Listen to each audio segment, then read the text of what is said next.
Hi everybody. I want to walk you through some of the current material in the course and provide a couple of reminders, and then also go over the classical argument essay, just the essay itself and the structure of the essay, and just prepare you also for your 50-minute conference with me. So let's look at the material. First thing I want to call to your attention is remember that in the course you need to complete at least 3 spotlight instruction sessions to keep your full grade in English 101.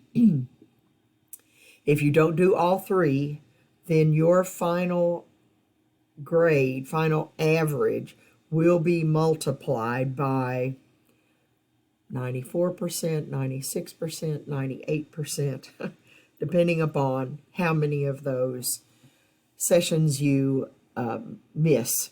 If you don't go to all 3, going to all 3, you keep 100% of your average. And you can find that in the syllabus. There's an explanation of it if you have forgotten about that. So check the Spotlight info link. All you need to do is open that folder and then click on the Spotlight instruction. Actually, that's a, that if you click on this, I think this is the scheduling instructions. I had just opened this and then I forgot which one I'd opened. All right, so this includes the schedule, but you can click on the registration page and then scroll down to register for, and again I think click to register. That's too many steps. I think it must have been the previous link.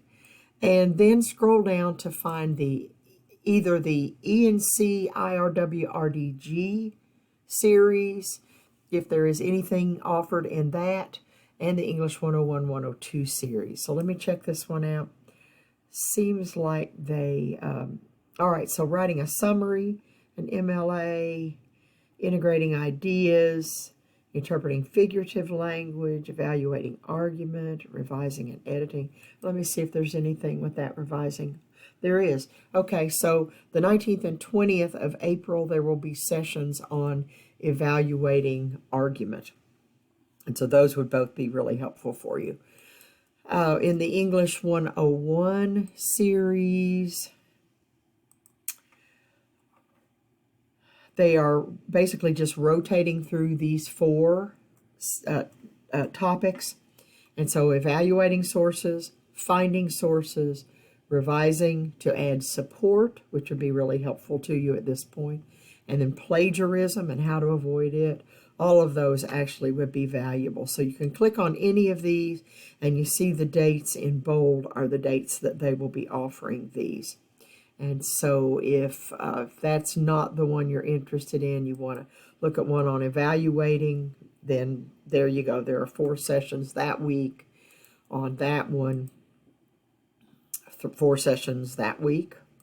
And so what you would do when you find one of these that you're interested in attending, this is this week, so on revising to add support, you would click on the session and it would show you what time it will be, and then you would continue and you would register.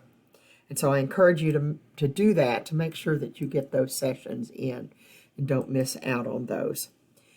All right, to get back then to our course.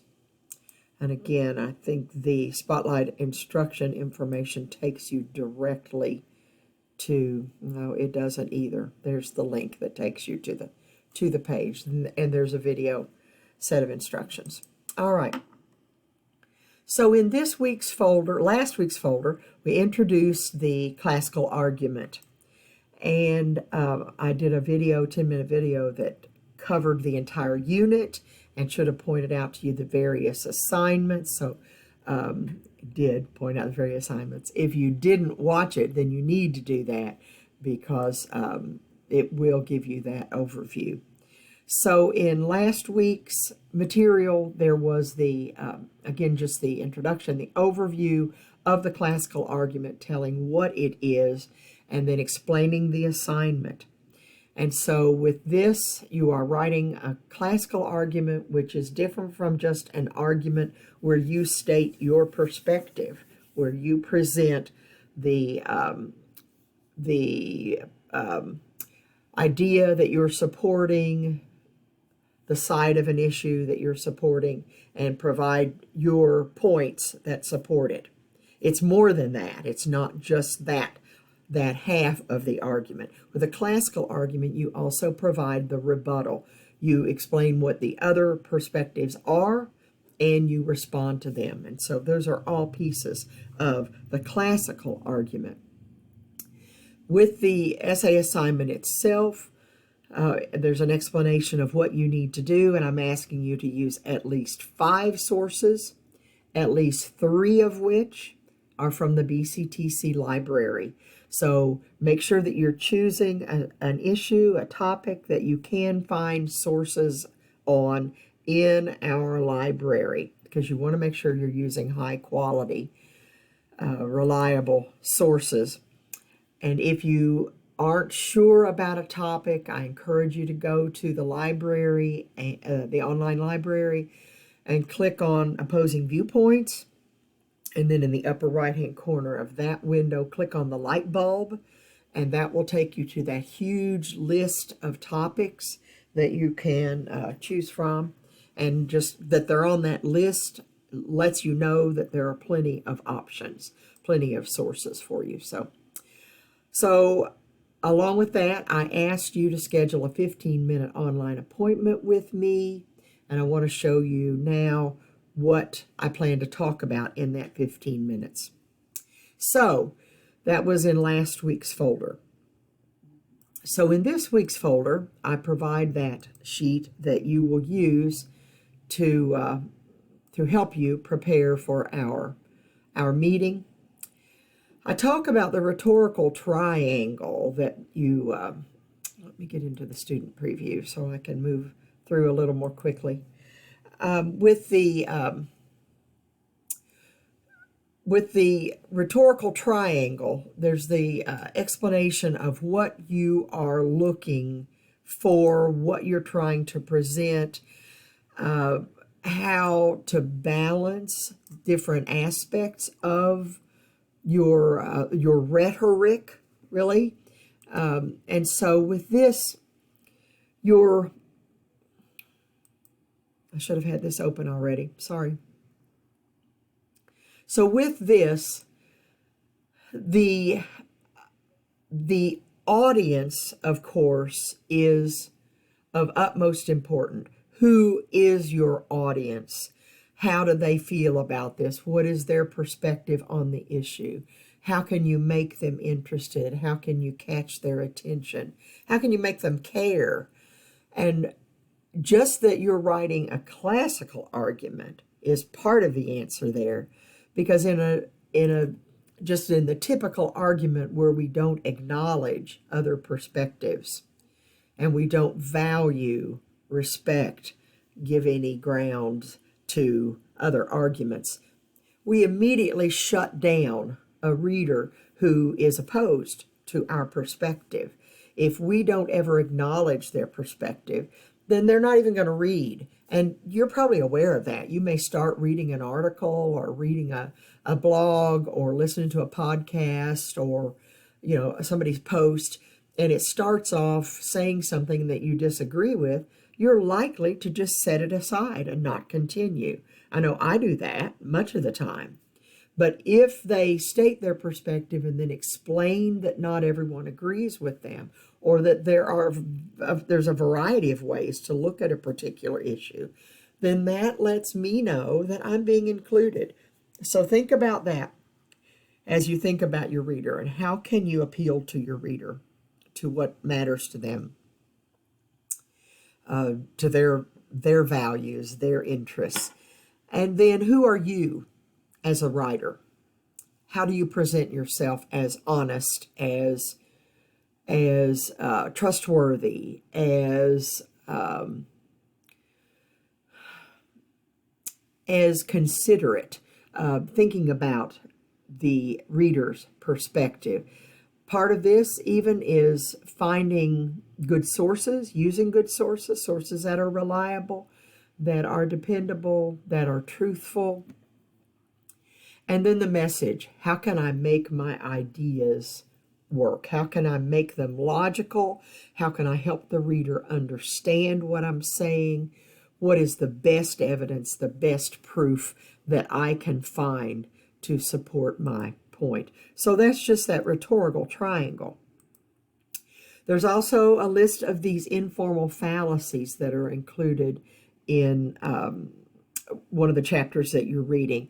And these are really important. If you haven't looked at these fallacies before, then make sure you read the examples in the book, because they are excellent in pointing out what kinds of errors we can trip into as we are trying to present an argument. So many times we see that the idea that just because something came first, it caused what came later, and that is often a flaw. I've even seen that recently with one of the arguments that the college is making about asking students to enroll early. We say enroll early because students who enroll early end up with better grades in the fall. Well, that you enroll early does not necessarily mean that you will get better grades. It just so happens that the people who get good grades tend to enroll early. So that's really, that it happens after this. It happened because of this, a post hoc ergo propter hoc fallacy, just an error. The hasty generalization, coming to a conclusion too quickly, making false analogies, false comparisons, reducing an issue to to an either or, to black and white, as if something is absolutely one way or the other. Very few things are that way. Attacking a person rather than an issue, and we've seen that a lot in our politics and our political environment in the United States over the last 6 or so years. More than that, but particularly in the last 6 or so years. Asking a celebrity of some kind to support an issue as if that gives it greater value. Creating an argument where there isn't a connection between your claim and your reason, a non sequitur. It doesn't follow. It doesn't make sense. They don't connect. Circular reasoning, where you're just going in circles, that something is bad for you because it's bad for you. Okay, that doesn't work. A red herring, throwing something in to distract people. And then the slippery slope, the idea that, if we start letting this happen, then it won't be long until this other horrible thing happens. And those are fallacies. They're just errors in argument, errors in logic. So pay attention to that. I'll move on through here. Let's see. Here's what I want to look at. It's the classical argument structure. And actually, my time is almost up on I wanted to do this under 15 minutes, but it looks like it's going to be closer to 20. So I want to walk you through the structure, and then I want to look at the planning outline. So this essay is at least 7 paragraphs long. At least. It might be longer. It cannot be shorter. And so I have this explanation of the order of the paragraphs, what each paragraph should do, the goal, the purpose of this essay, the task of this essay, what it should accomplish. And then at the bottom, I have an explanation that sometimes you can use a different structure. You can move these parts around to accomplish something a little different. You'll start, of course, with an introduction. You end, of course, with a conclusion. And so I have a note about those, how you might do that. A lot of times, students will start their paper by telling a story or presenting a scenario, giving some general statistics, something that catches the reader's attention and introduces the topic. And that's probably going to be somewhere between 6 to 12 sentences long. It should not be any shorter I think if you have just a 2 or 3 sentence introduction, it's very weak. It's not adequate. So add to it. That paragraph should end, not should really, it must end with your thesis statement. And that is a sentence that states your claim and your reason. Your claim is the statement that you are making about the issue.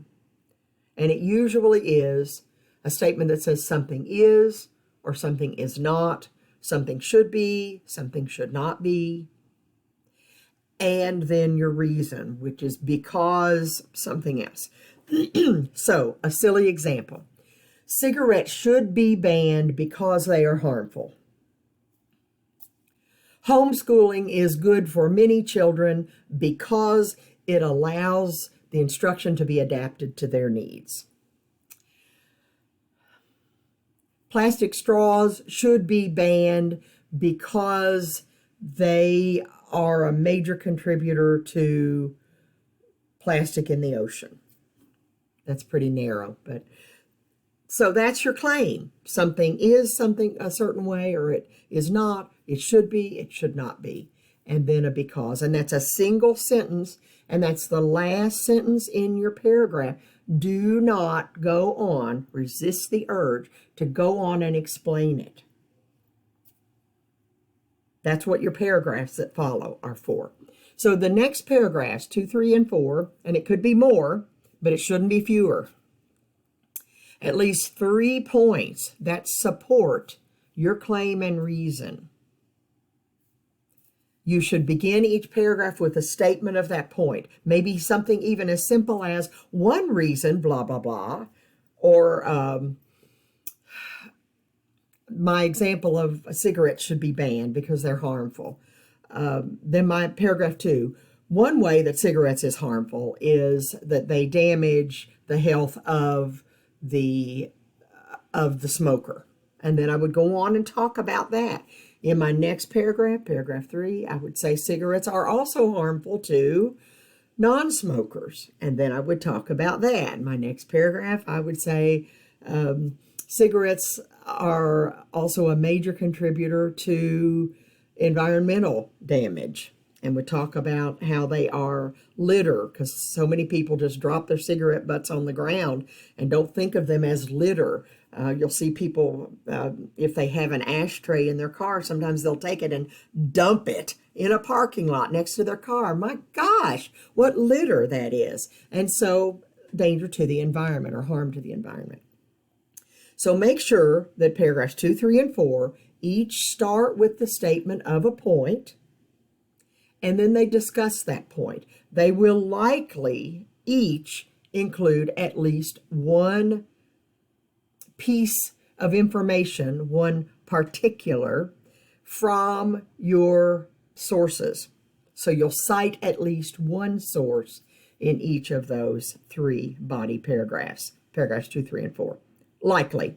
And you might use more than one, but you should refer to your sources. So according to so-and-so, there's this piece of statistics. According to this source, according to the Plastic Coalition, 83% of ocean plastic comes from plastic straws. Okay, something like that, where you cite your source then. Your next paragraph is likely to be only 1, 2, 3 sentences long. And students make an error with this one also, so listen to this. Paragraph 5 merely says, not everyone agrees with this perspective. And then it states the perspectives that other people might hold. It doesn't explain them. It doesn't argue against them. It merely states them.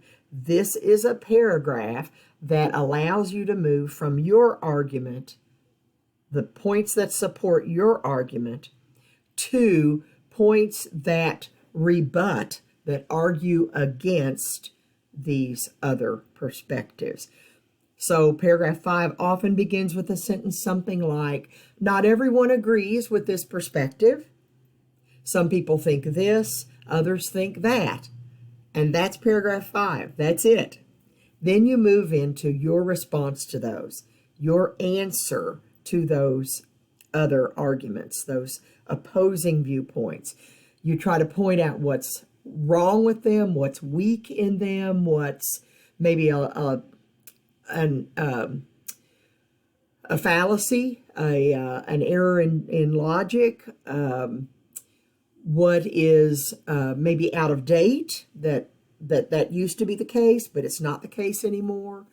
And so you try to argue against it, but you often also have to say there is some truth in this.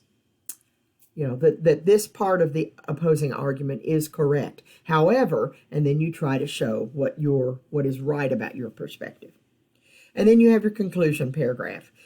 With that, you might just summarize your main points. You might give the reader some advice on taking action. You might explain again why the issue is important. So a lot of different things that you can do in that conclusion. If it would help your argument, you can move the second half of the essay, switch the first and the second halves. So again, the introduction and the conclusion stay put. But you can have paragraph 1 and then move to paragraph 5 and 6 and more if you need more paragraphs to rebut the opposing viewpoints. Then come back to your points, paragraphs 2 through 4, and the conclusion. That helps when you have a highly controversial issue and you think your reader might stop reading as soon as you've stated your claim. So, my husband is a high school teacher, public school teacher. And so if someone wrote a paper, an argument about homeschooling, because he thinks that homeschooling is inferior to public school education. And that's because he teaches in public schools. And he knows how hard he works to provide good content. So if someone claimed at the end of their first paragraph that homeschooling is a better option for many children because it provides a superior education, he's immediately going to stop reading. So someone writing that might want to use this variation and then start with that, or in paragraph 2 say, not everyone agrees with this. Some people think that homeschooling is inferior and that public schools provide a superior education.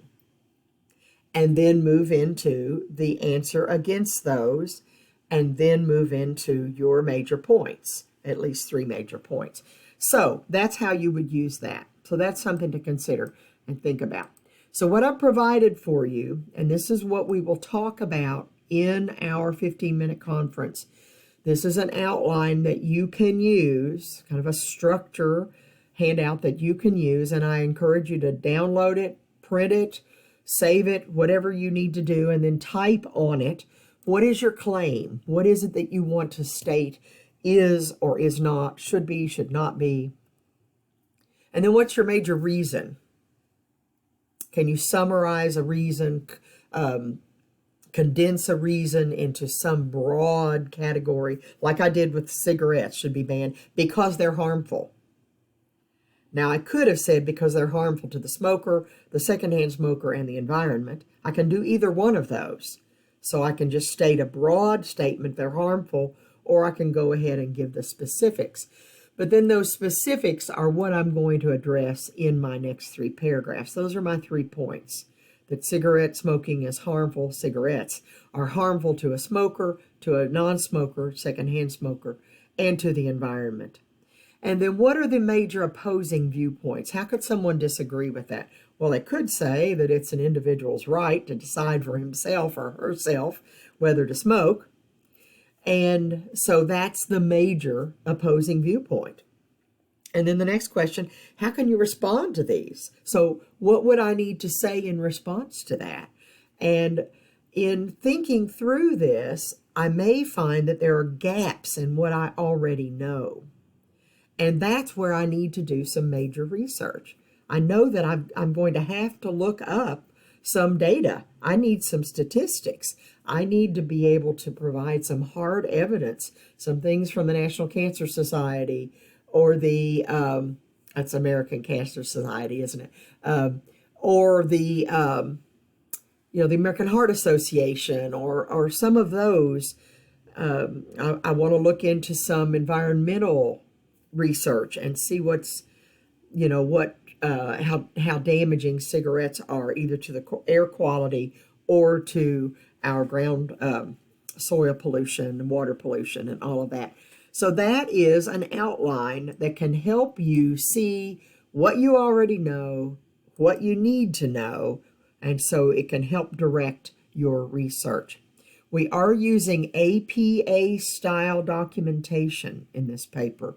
And so we're really shifting gears from MLA and learning APA. And so what I'm asking you to do this week is to create an APA template. And as before, I have this assignment where you will click on the assignment and then discover the content that I want you to use in the paper here. So I've asked you to create a new Word document, save it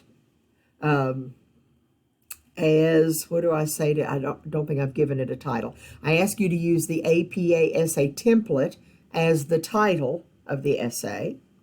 I ask you to copy and paste this content. And so you will scroll down, you'll copy all of this content until you get to the end where I say, let's see, so probably through here, copy that, paste that into your document, and then format it correctly. Then create that references page, and I tell you how to do that. References should be on a separate page with a centered, bolded title, references. It's not works cited anymore. It's references with double line spacing throughout and hanging indentation, again, just like the MLA format. But the content is different. It's organized differently. You'll see that there are no first names of people. They just use initials. They use the date immediately after the person's name. They don't use quotation marks around the titles. They don't even capitalize the titles. They don't use title case. So health, center, targets, countries, uninsured, patients, those would have all been capitalized, begun with a capitalized letter in MLA style, but APA style doesn't use title case. And so no quotation marks, no capitalization, still italics for the large source, the source that the smaller item has come out of. So a newspaper, a magazine, a book, if you were using a piece of music, an album where the song would be the smaller piece. So all of that's explained to you at the some of it in our textbook, but a lot of it at the Purdue OWL.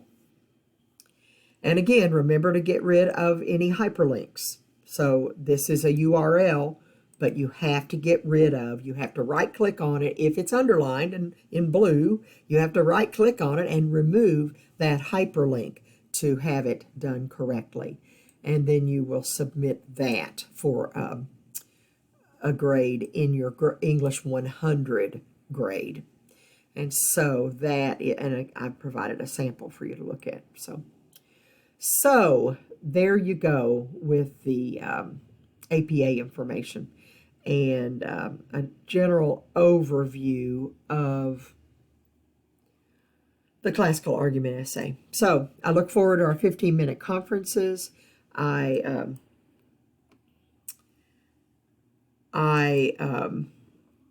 hope that I have a time that works for all of you.